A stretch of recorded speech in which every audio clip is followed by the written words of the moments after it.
Então eu quero convidar você a abrir comigo no Salmo 101. Salmo de número 101.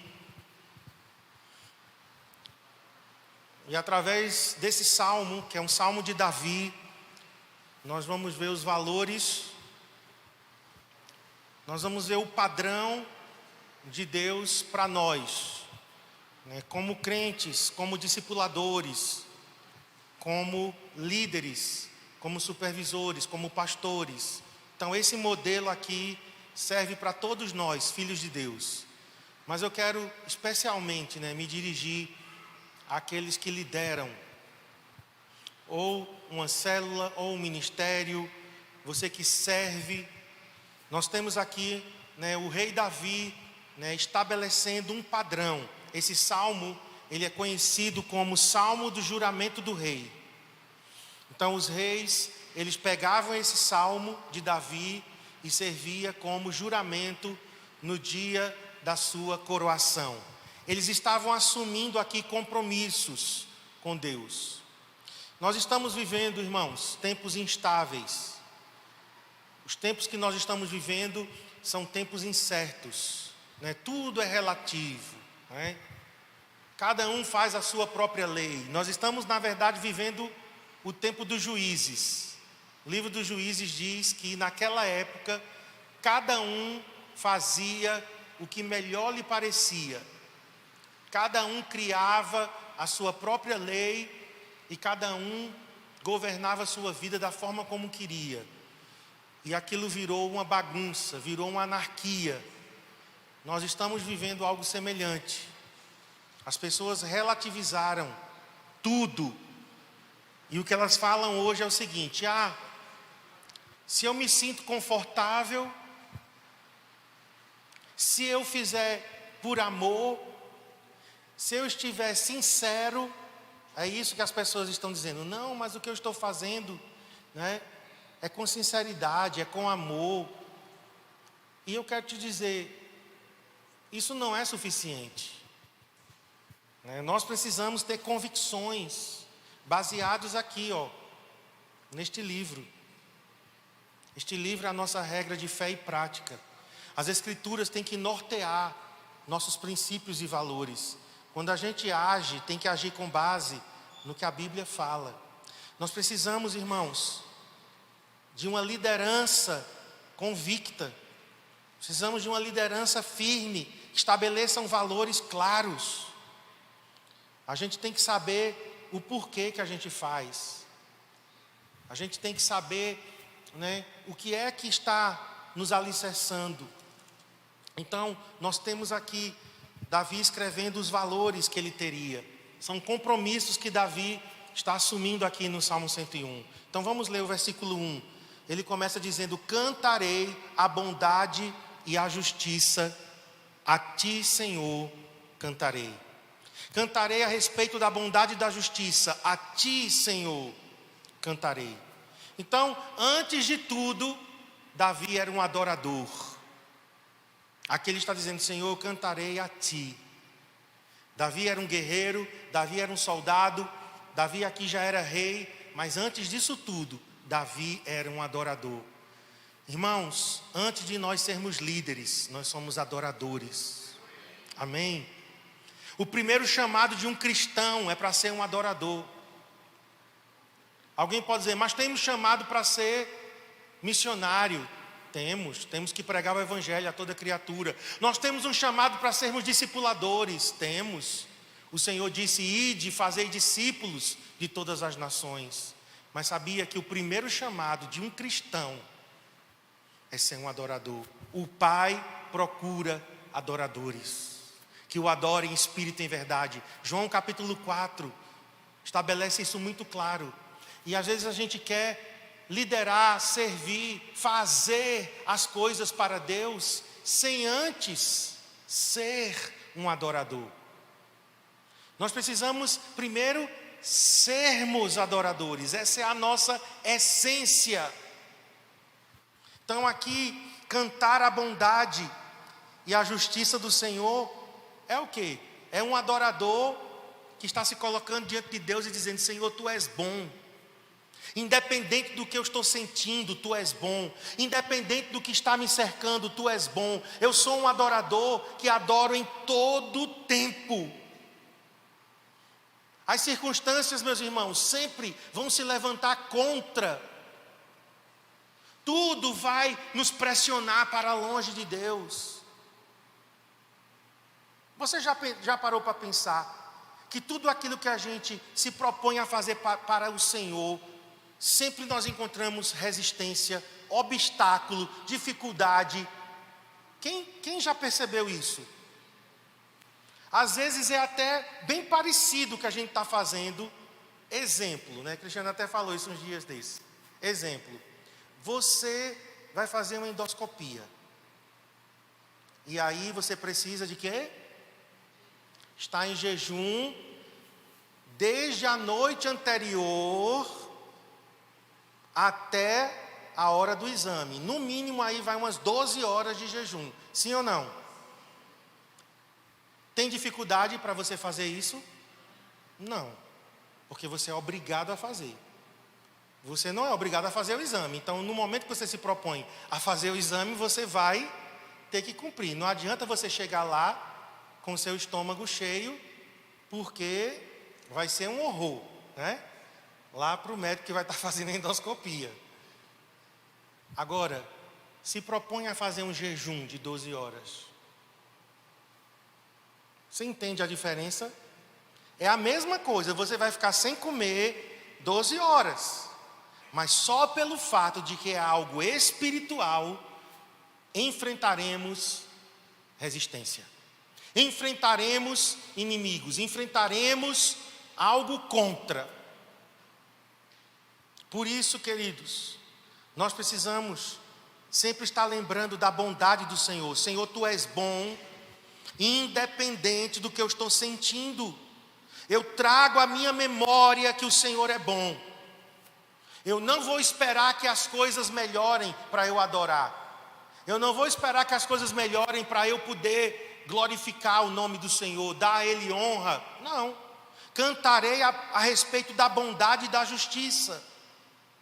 Se algo está errado, se as coisas não saíram como pretendíamos, a culpa e responsabilidade não é de Deus. Cristiano me mostrou um versículo ontem, em Provérbios, que nós lemos Provérbios 19. Em Provérbios 19 tem um versículo lá, versículo 3, queria que você abrisse comigo. Eu nunca já tinha lido esse versículo várias vezes, mas ontem, quando ela me chamou a atenção, disse, olha Marcos, aqui, o povo de hoje, olha as pessoas de hoje aqui, a estutícia do homem, pode baixar, estou achando muito alto esse microfone, se puder baixar eu aproximo mais. Porque eu sou meio chato com som, sabe gente? E parece que quanto mais velho você vai ficando, mais cabuloso você fica. É ou não é?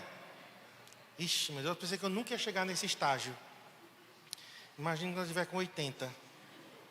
Sangue de Cristo tem poder.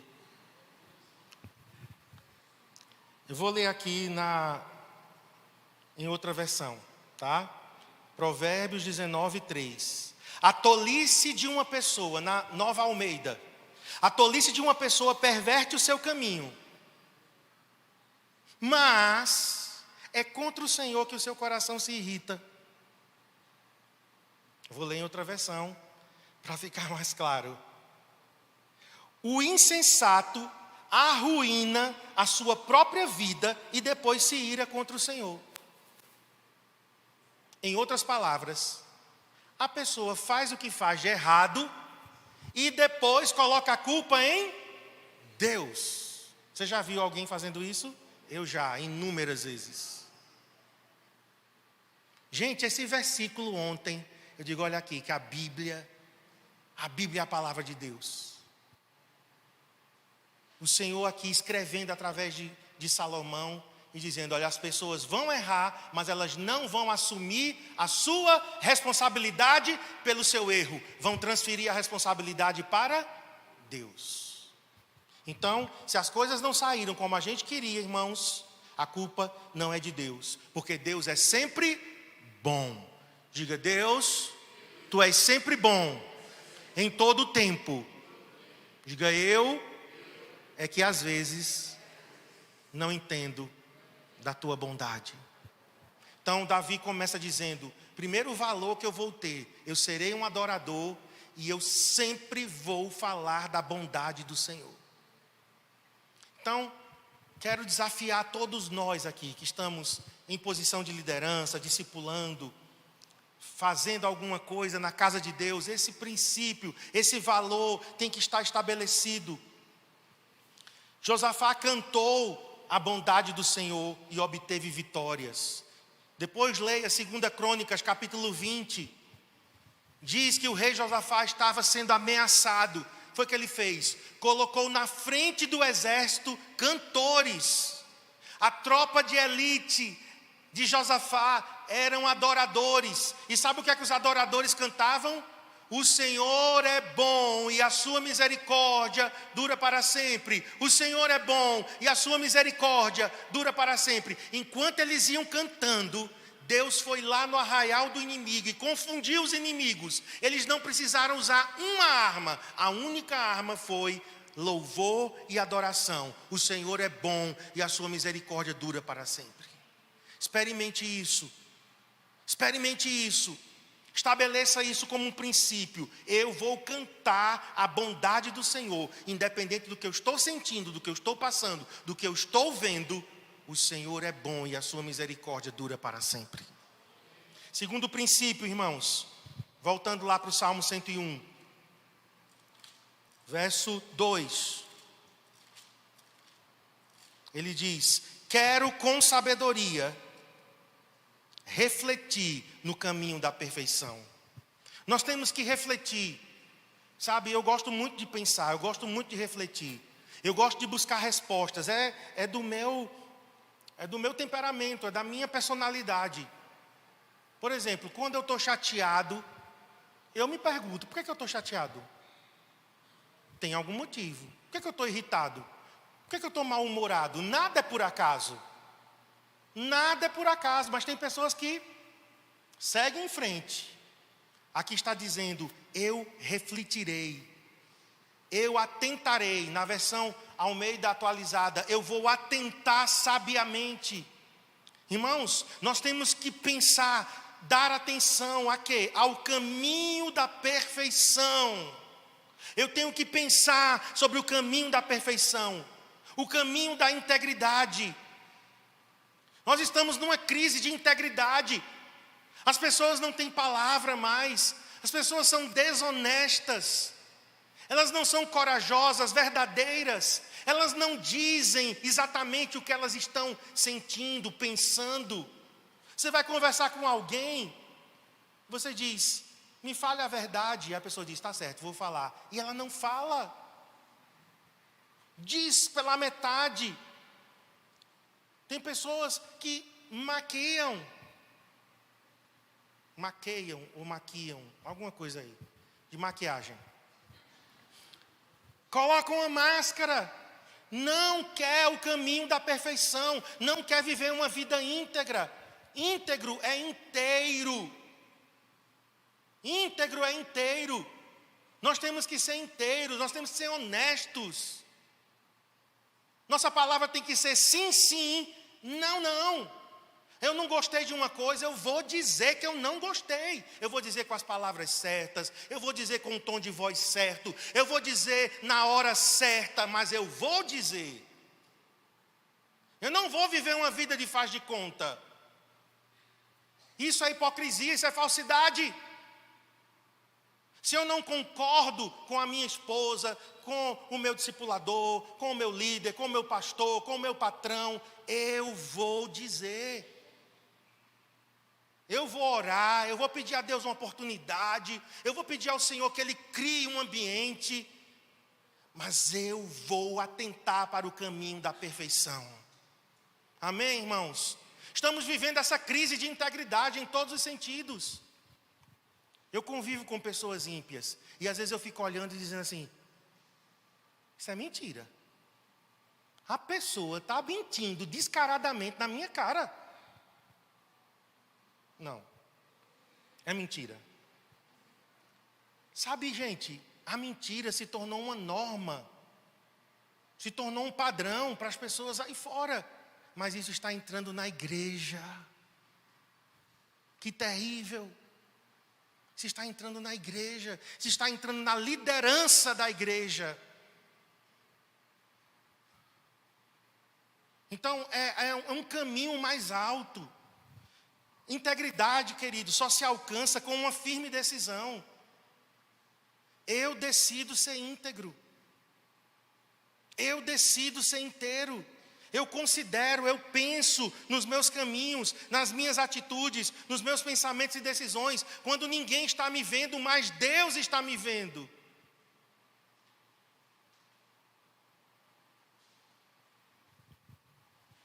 E eu participei de uma aula lá em Campinas. Fizemos um curso aí, Cristiane. Inclusive ela não está aqui, porque ela está lá em cima no escritório, porque ela está tendo aula hoje de mestrado.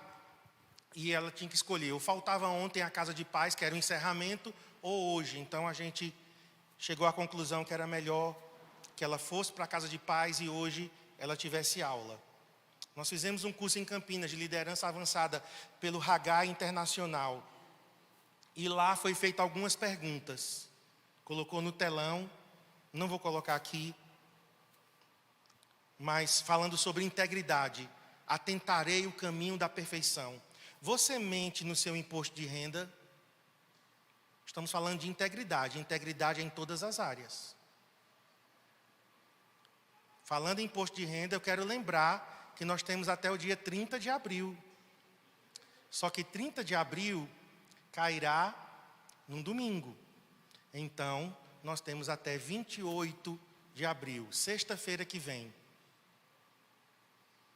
Deixa eu te dizer, eu declaro imposto de renda porque eu sou crente. Porque se eu não fosse, se eu não tivesse compromisso com Deus, eu só negaria imposto de renda. A verdade é essa. Porque é algo tão absurdo que se cobra, que eu digo, Senhor, eu tenho um compromisso contigo.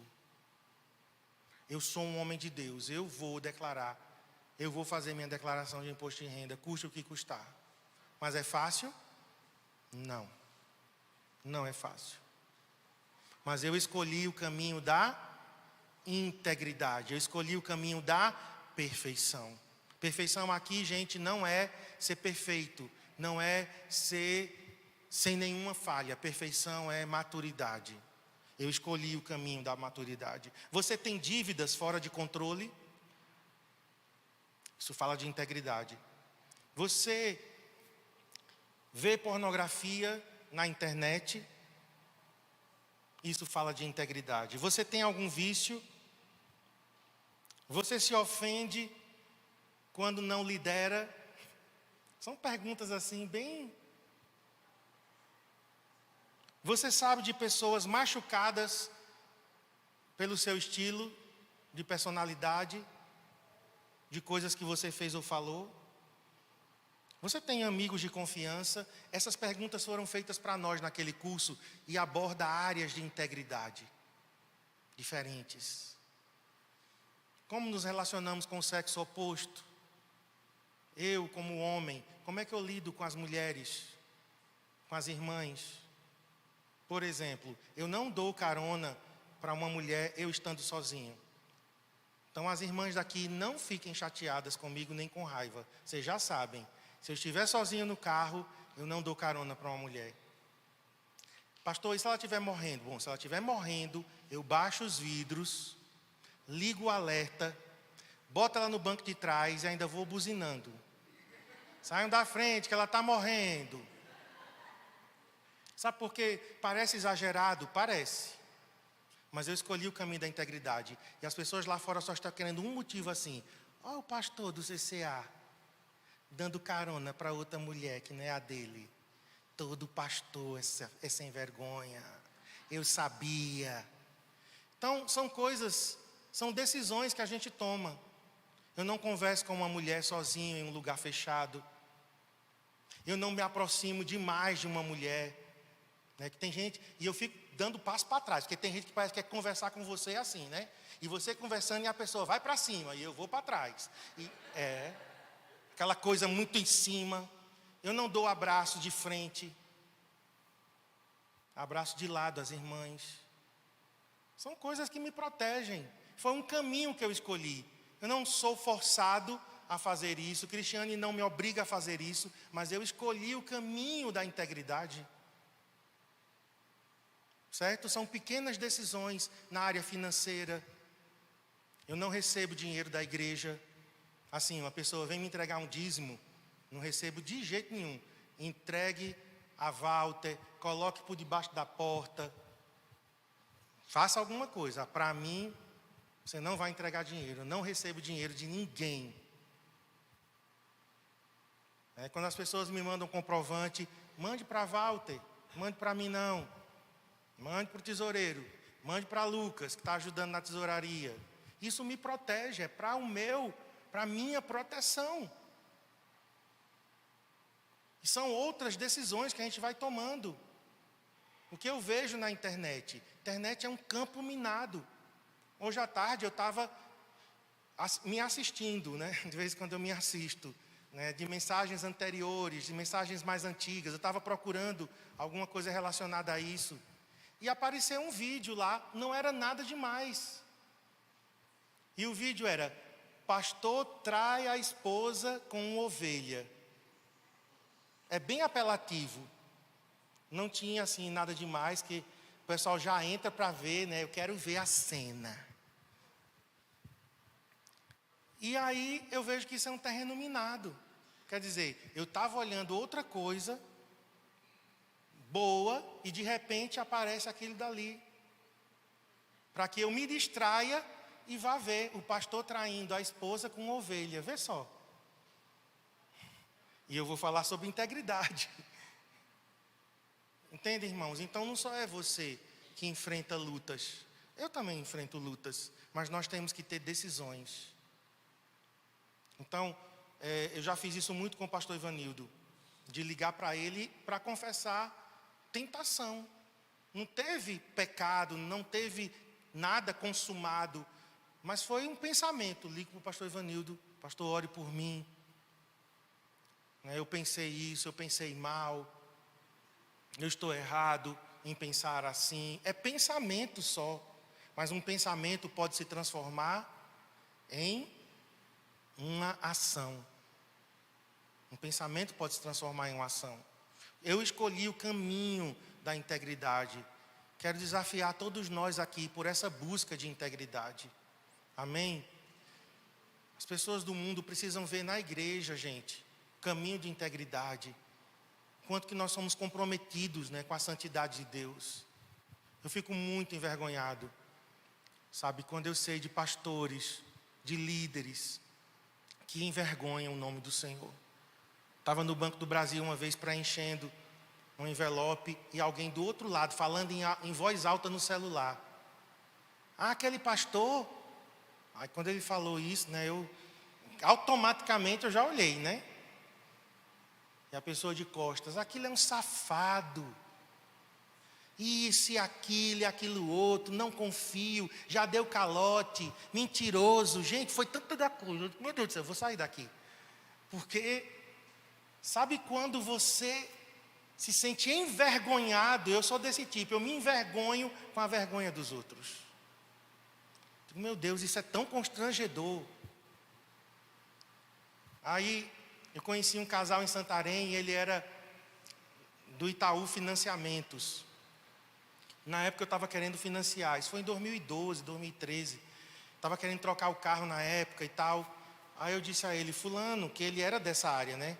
Disse: fulano, faz uma simulação para mim. Ele disse: pastor, nem consigo. Eu disse: como assim? Na hora que eu botar aqui é pastor, o banco não financia. Já pensou, gente? Eu digo: não, então bota como servidor público federal que passa. Aí ele disse para mim: pastor, eu consegui para o pastor Eibe. Financiamento, glória a Deus, aleluia.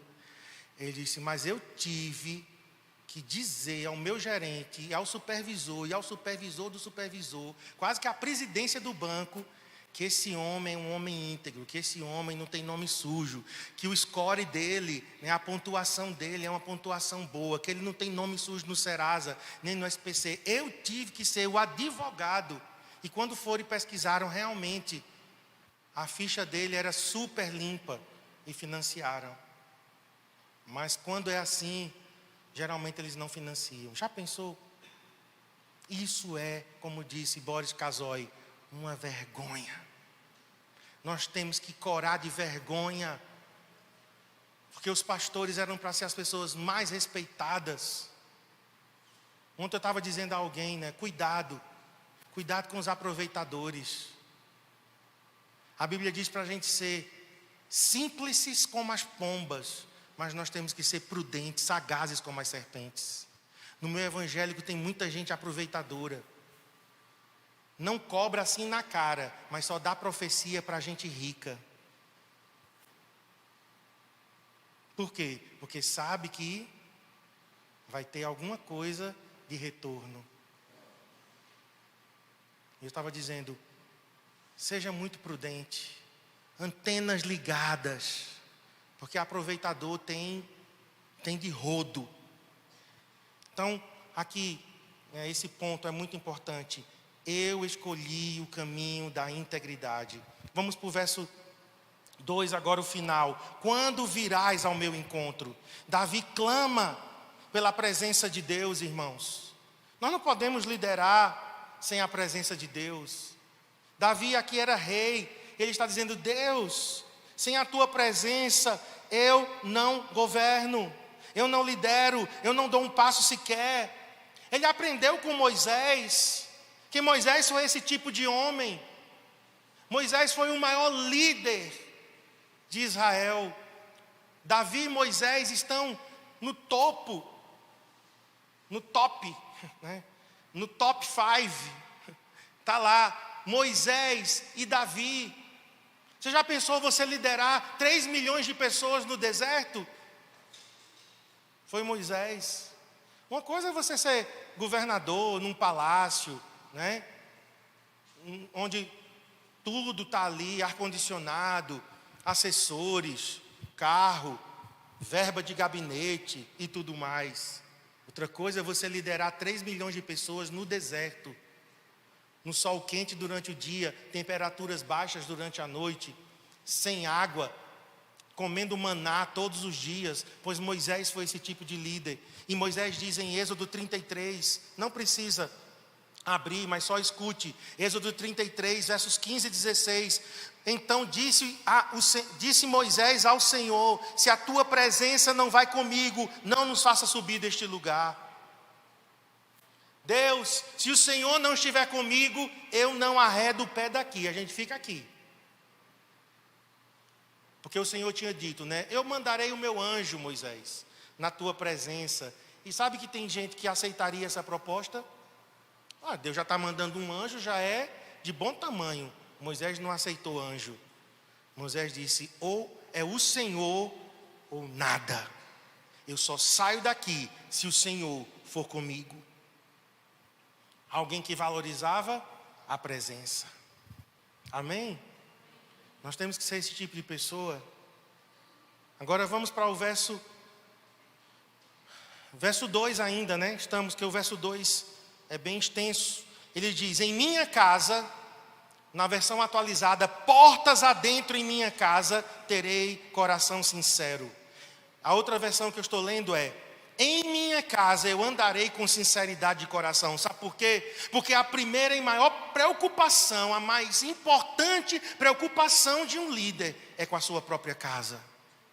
É com seus filhos. É com o seu casamento.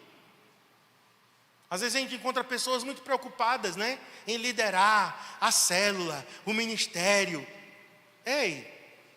Primeiro, Paulo ensina a Timóteo que você tem que saber governar bem a sua casa. Abra aí em 1 Timóteo, capítulo 3. Não vai ter aqui no telão? Acho que não.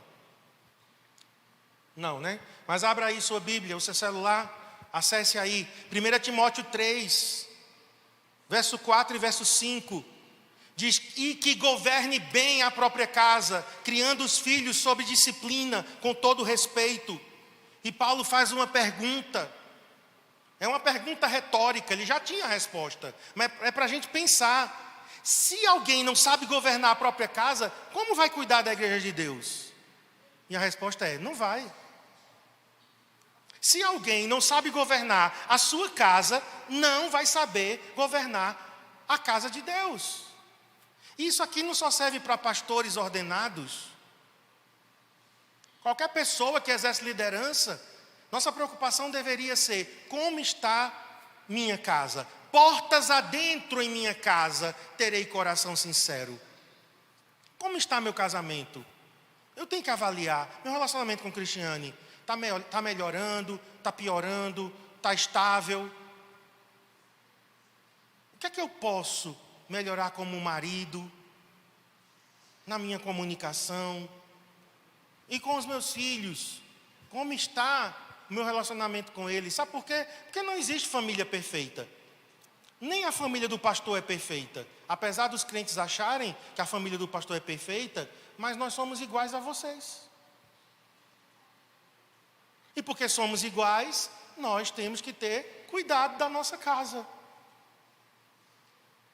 A educação dos nossos filhos foi e ainda está sendo o nosso maior investimento. Então, Davi era esse tipo de pessoa, que estava de acordo com 1 Timóteo. Tito, Paulo declarando, lá escrevendo a Tito, capítulo 1, verso 6, abra aí. Alguém que seja irrepreensível, Paulo está dizendo, quem vai liderar? Seja irrepreensível, marido de uma só mulher, que tenha filhos crentes, que não são acusados de dissolução, nem subordinados.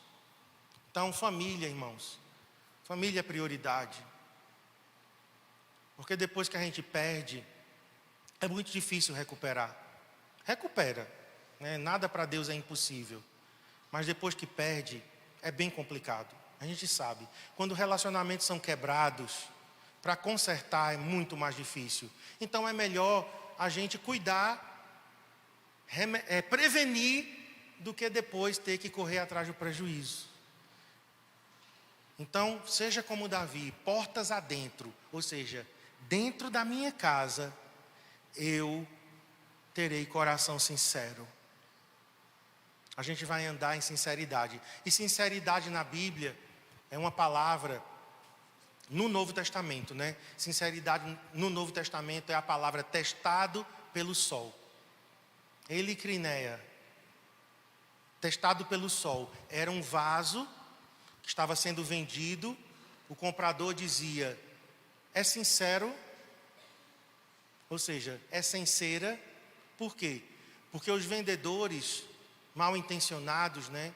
Eles pegavam, colocavam cera na rachadura e pintava. Então, por fora, bonito, mas era um vaso rachado com cera. O comprador, é sincera? Aí o vendedor, pois me dê aqui. Colocava o vaso contra a luz do sol, testado pela luz do sol. E o sol, com a sua luz, mostrava se o vaso era sincera. Daí vem a nossa palavra, sinceridade. É sincera, sem cera. Não está escondendo nada, certo? O que eu sou aqui no púlpito, eu sou quando eu desço, eu sou quando eu estou lá no escritório, eu sou quando eu entro no carro, quando eu dirijo no trânsito, quando eu chego em casa, quando eu estou sozinho em casa, quando eu estou a caminho do meu trabalho, quando eu estou no meu trabalho, quando eu estou viajando, quando eu estou voltando. Sincera. Não tenho nada para esconder. Isso é tão libertador, que a pior coisa do mundo é você viver uma vida hipócrita. Por quê? Porque você sempre tem que estar escondendo, né? Sempre rebocando, sempre ajeitando. Você é aquela pessoa que quer manter a bola debaixo d'água e você fica ali né, se equilibrando. Quando você dá um descuido, a bola sobe. Então nós temos que ter essa sinceridade. Mas vamos para o verso 3 agora. Não porei coisa injusta diante dos meus olhos. Não porei coisa injusta. A palavra injusta é inútil. É bem interessante porque a palavra injusta aqui é Belial. Belial, no Antigo Testamento, era uma coisa inútil, mas também era uma coisa maligna. Belial era uma coisa maldita. No Novo Testamento, Paulo pega a palavra Belial e coloca lá em 2 Coríntios. E no contexto que Paulo coloca Belial é maligno, sinônimo de coisas associadas ao diabo. O que é que Davi estava dizendo?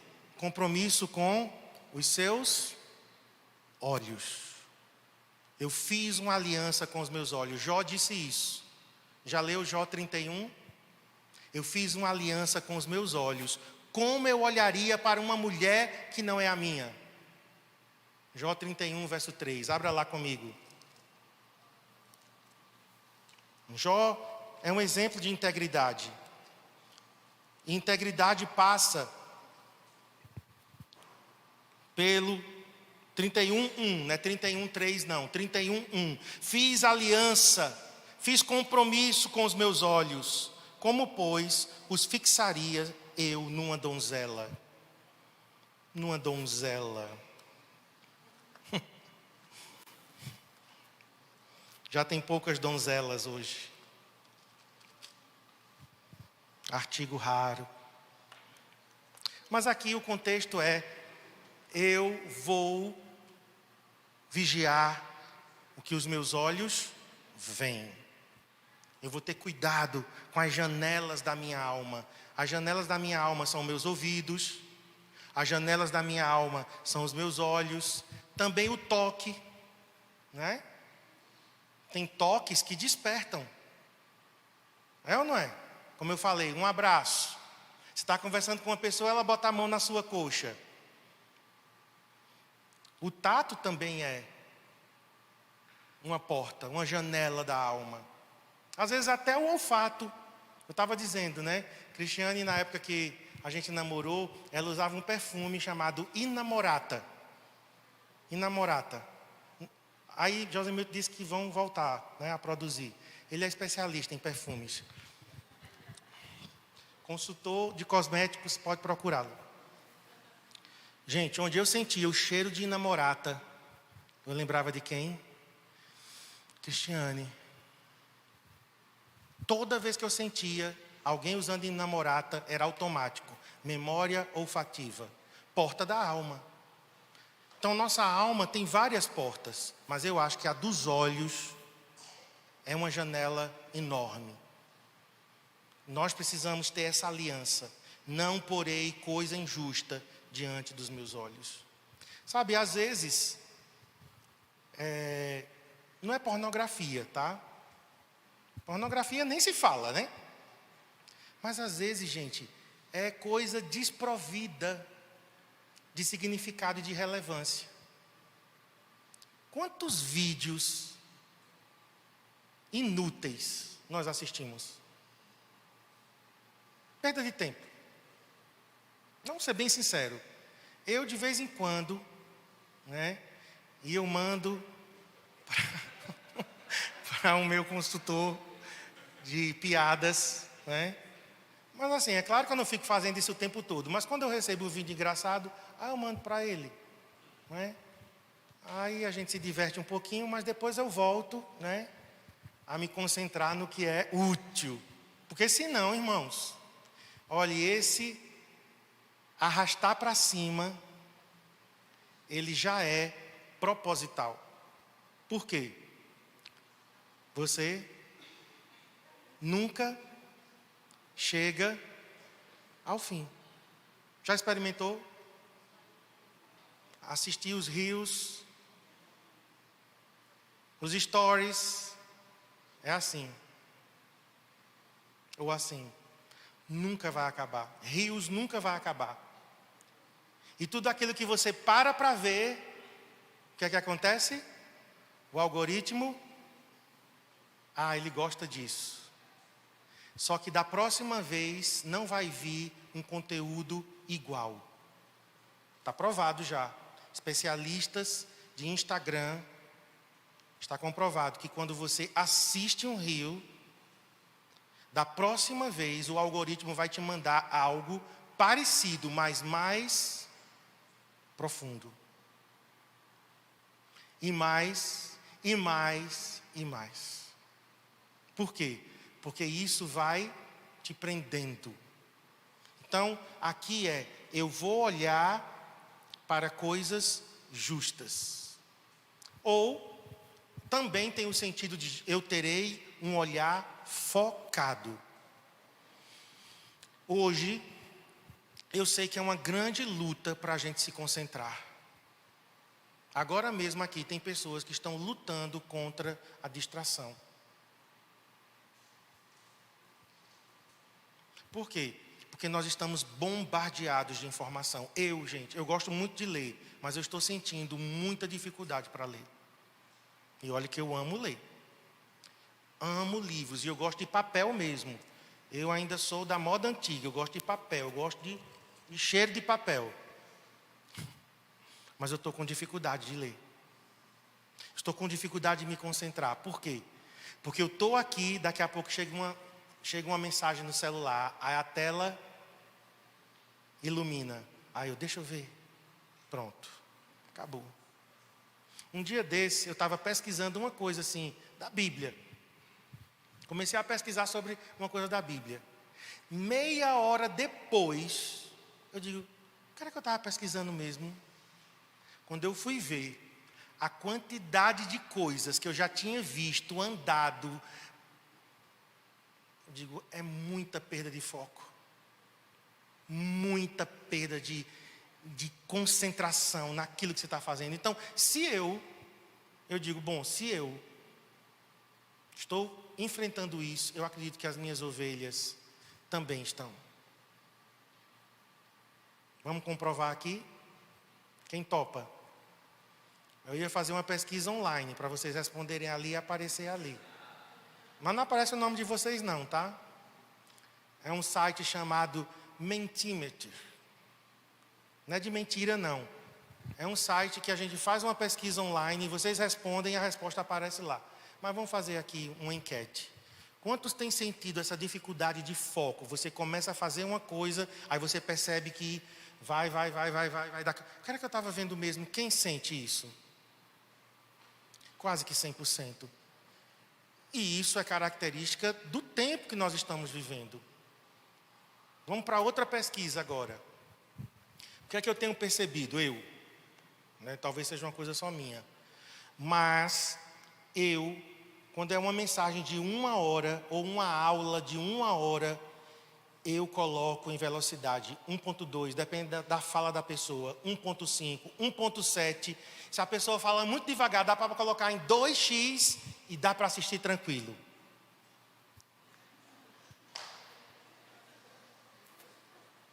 Então a gente não tem como negar. Você recebe um áudio no WhatsApp. Aí você olha, quantos minutos o áudio? A pastora está dizendo que é um podcast, já não é mais um áudio. Gente, teve uma pessoa que me mandou um áudio de 8 minutos. Só que o áudio foi encaminhado. Eu não podia acelerar. Porque tem uns que você não acelera, né? Tem uns áudios que você não acelera. Eu digo, pronto, agora eu estou perdido. Mas quem aqui tem costume de botar em 1 e-mail ou 2 as mensagens de WhatsApp? Último teste. A mensagem, a aula, a pregação, o podcast é de 1 hora. E você então tem que fragmentar em partes de 12, 15 minutos, 20 minutos, porque você não consegue e digamos que não dá para você acelerar, certo? Você não consegue, você tem que fragmentar e assistir bem assim, por partes. E você dizia assim: se fosse só 12 minutos, seria tão bom.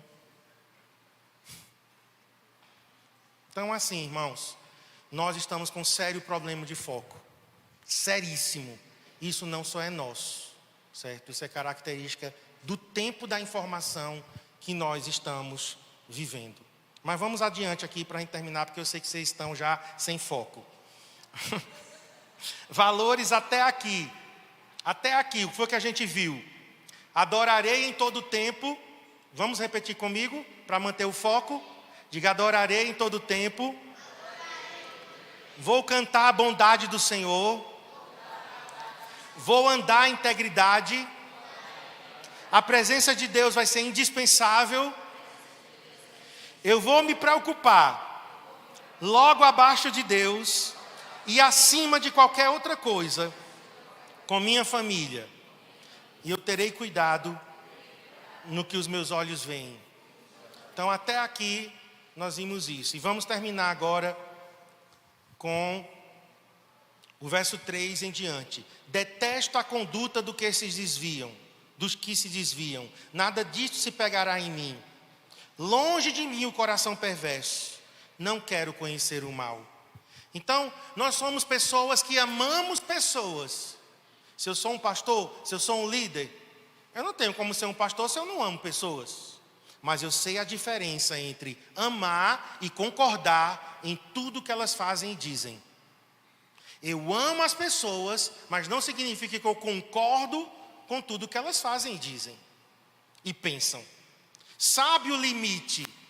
Você tem que saber o limite entre ser uma influência e ser influenciado. Davi está dizendo: eu detesto a conduta dos que se desviam. Eu aborreço aqueles que estão se afastando de Deus. Nada disso vai se colar a mim. A palavra aqui, irmãos, detesto é abomino. Vai se tornar meu inimigo.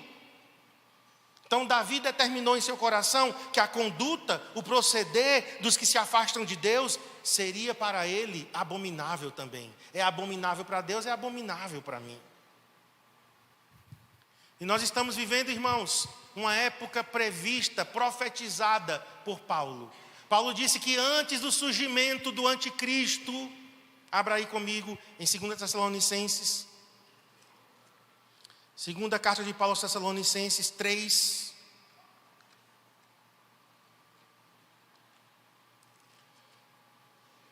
Verso 6. Nós vos ordenamos, irmãos, que em nome do Senhor Jesus Cristo, que vos aparteis de todo irmão que ande desordenadamente, não segundo a tradição que de nós recebestes. Verso 14. Caso alguém não preste obediência à nossa palavra, dada por esta carta, notai-o. Nem vos associeis com ele, para que fique envergonhado. E verso 15. Todavia, não considereis por inimigo, mas adverti-o como irmão. Paulo está dizendo: olha, alguém que está desobediente, você não pode estar em comunhão com essa pessoa. Comunhão, querido, significa sentar, comer, conversar, dividir. Paulo está dizendo aqui, é forte isso. Alguém está andando em desobediência. Por isso que Davi está dizendo: eu detesto a conduta dos que se afastam de Deus. Então o apóstolo Paulo também, a gente não vai ter tempo mais, mas o apóstolo Paulo diz que antes que o homem da iniquidade surja, viveremos um tempo de apostasia. Apostasia é divórcio de Deus. É afastamento das coisas de Deus. As pessoas estão se afastando. Então aqui ele diz: eu detesto a conduta dos que se afastam, dos que se divorciam de Deus e da sua palavra. Aqueles que estão apostatando. Como é que eu vou ter comunhão com alguém que está apostatando? Não tem comunhão entre luz e trevas. Nada disso vai se apegar, vai grudar, vai colar em mim. Longe de mim, afaste de mim. Não quero ter intimidade com o mal. Que firme decisão, irmãos.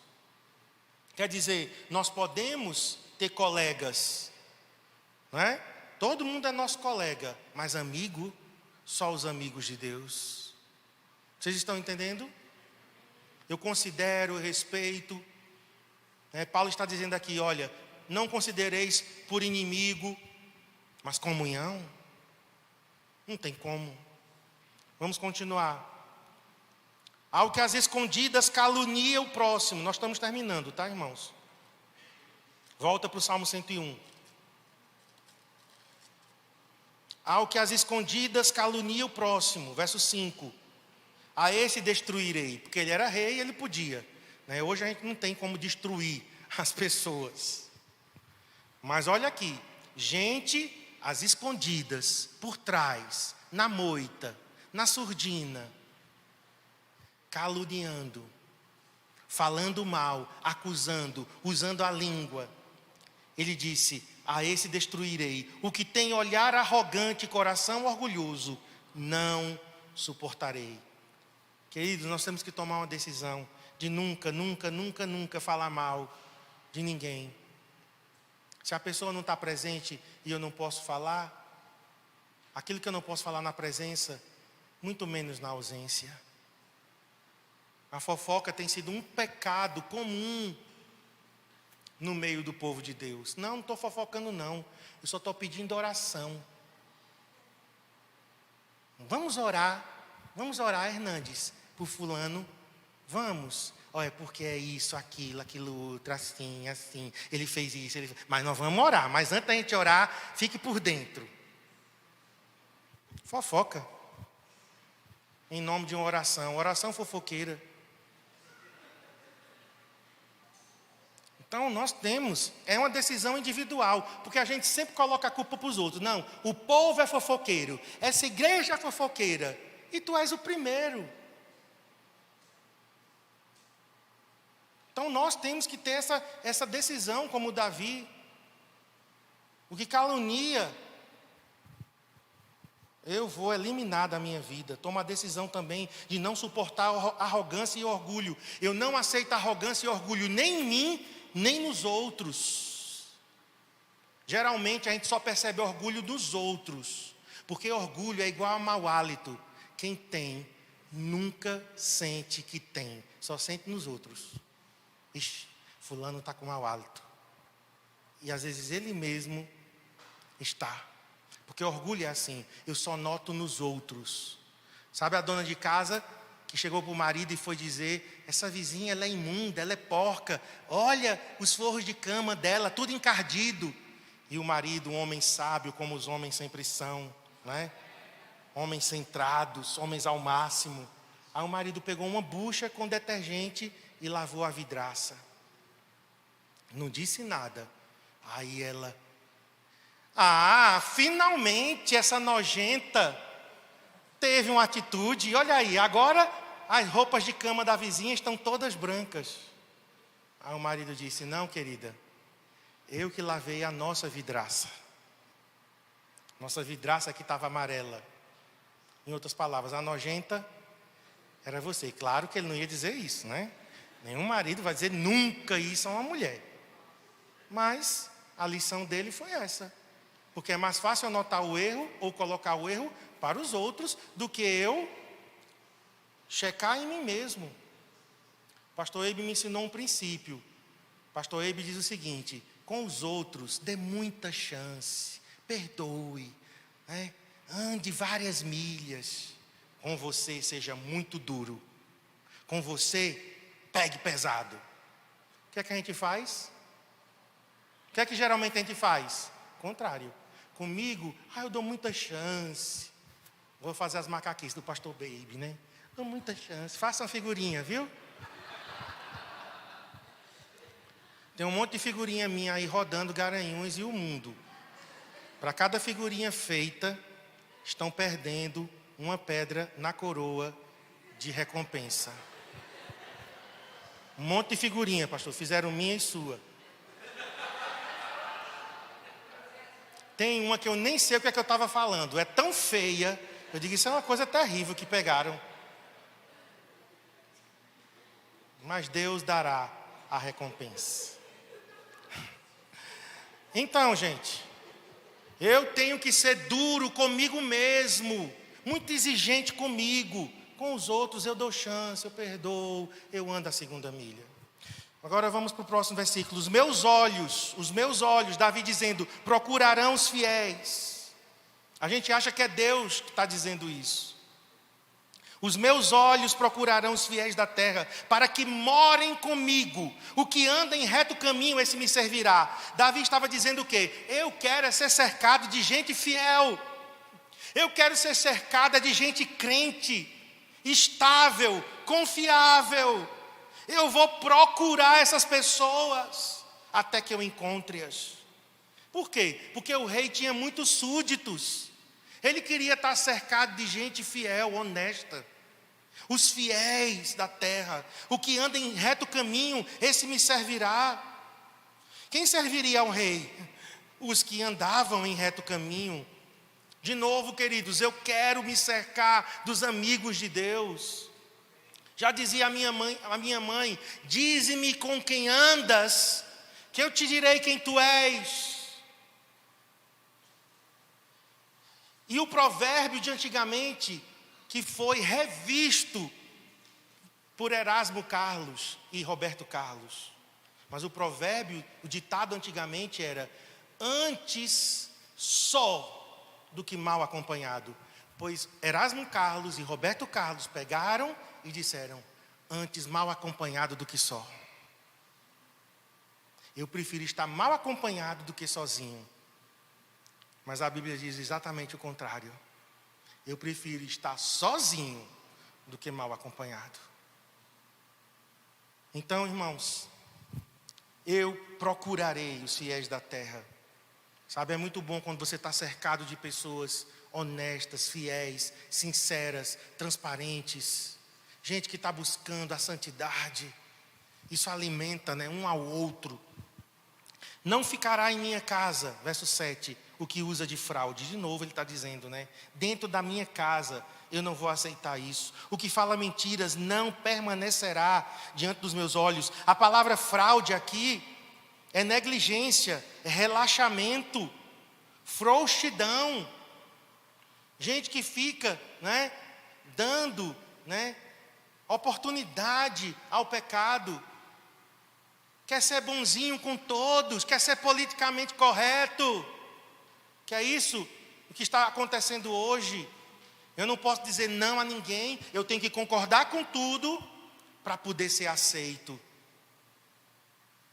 E por último, irmãos, manhã após manhã, destruirei todos os ímpios da terra para limpar a cidade do Senhor dos que praticam a iniquidade. Nós não vamos sair como serial killers, matando todo mundo, Davi aqui está falando no contexto dele como rei, certo? E ele tinha poder judicial, policial, Mas o que é que isso nos ensina? Compromisso com a santidade de Deus. Compromisso com os princípios de Deus. Sabe, eu vou limpar a cidade do Senhor. Então, há um grande desafio nesse salmo. Eu quero que você fique em pé para a gente orar nesse momento. Como cristãos,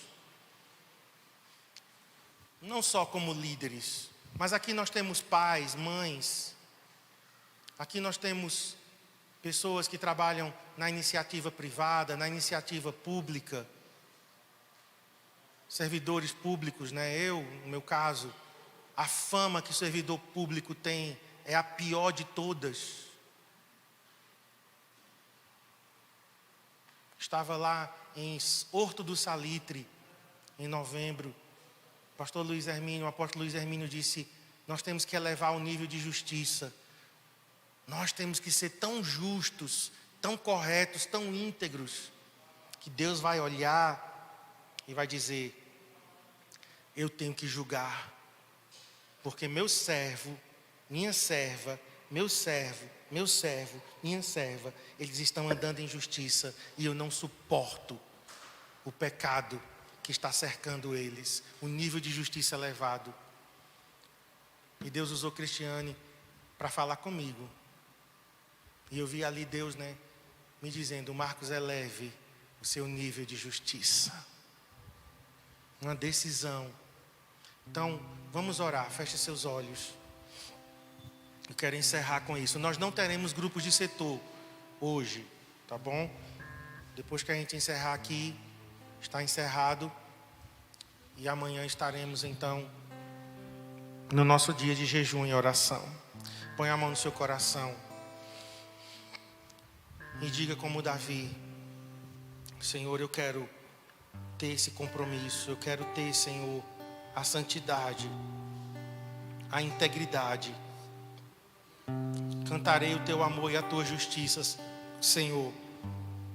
Com cânticos te louvarei. Buscarei viver de modo inculpável. Quando virás me ajudar, viverei com integridade em minha própria casa. Não olharei para coisa alguma que seja má e vulgar. Odeio todos que agem de forma desonesta. Não terei nada a ver com eles. Rejeitarei ideias perversas e me manterei afastado de todo mal. Não tolerarei quem difama seu próximo. Não suportarei presunção nem orgulho. Irei à procura dos fiéis para conviverem comigo. Só terão permissão de me servir os que andam no caminho certo. Não permitirei que enganadores habitem minha casa, nem que mentirosos permaneçam em minha presença. Minha tarefa diária será acabar com os perversos e expulsar da cidade do Senhor os que praticam o mal. Senhor, esse salmo nos desafia à santidade, a um compromisso ainda maior que nós estamos vivendo, ó Deus, onde o pecado está sendo normatizado, onde nós não estamos vivendo apenas uma época de pecado, mas de iniquidade. Quando o pecado ele é chancelado por leis, por um governo injusto. Senhor, a iniquidade tem assolado as nações, a nação brasileira, a cidade de Garanhuns, Senhor, o nosso estado. Mas nós não iremos nessa maré, nós não iremos, Senhor, ser engolidos por essa lama. Senhor, nós iremos perseverar. E esse salmo nos dá esse padrão. Eu sei que é algo tão alto, mas o Espírito Santo vai nos ajudar. O Espírito Santo está ao nosso lado para nos ajudar a manter a integridade, a ter cuidado com os nossos olhos, a ter cuidado com o nosso coração, a ter cuidado com aqueles que nos rodeiam. Fale com o Senhor agora. Antes de nós encerrarmos, meu irmão, minha irmã, assuma o seu compromisso com Deus. É você que vai fazer isso. Eu posso fazer por mim, mas faça agora por você. Diga a Ele: Senhor, eu elevo o meu padrão, eu elevo o meu nível de justiça. Eu não vou me nivelar com as pessoas deste mundo. Eu não vou, Senhor, me comparar com quem está muito, muito, muito abaixo de mim. Eu vou me comparar com quem está acima. Eu vou elevar o meu nível, o meu padrão. Meus olhos procurarão os fiéis. Esse é o meu padrão. Eu vou procurar gente mais crente. Eu vou procurar gente mais santa. Eu vou me espelhar em pessoas mais comprometidas com Deus. Essa vai ser a minha prática. Essa vai ser a minha postura. Sim, Senhor. Estamos aqui nesse dia, Deus. Nesse dia, nessa hora. E o Senhor está contando conosco. Em nome de Jesus eu oro pelos líderes dessa igreja.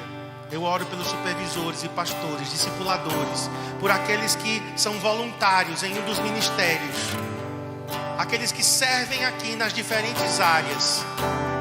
Ao falarem de nós, Senhor, falem que nós temos temor, compromisso, obediência ao Senhor e à sua palavra. Em nome de Jesus.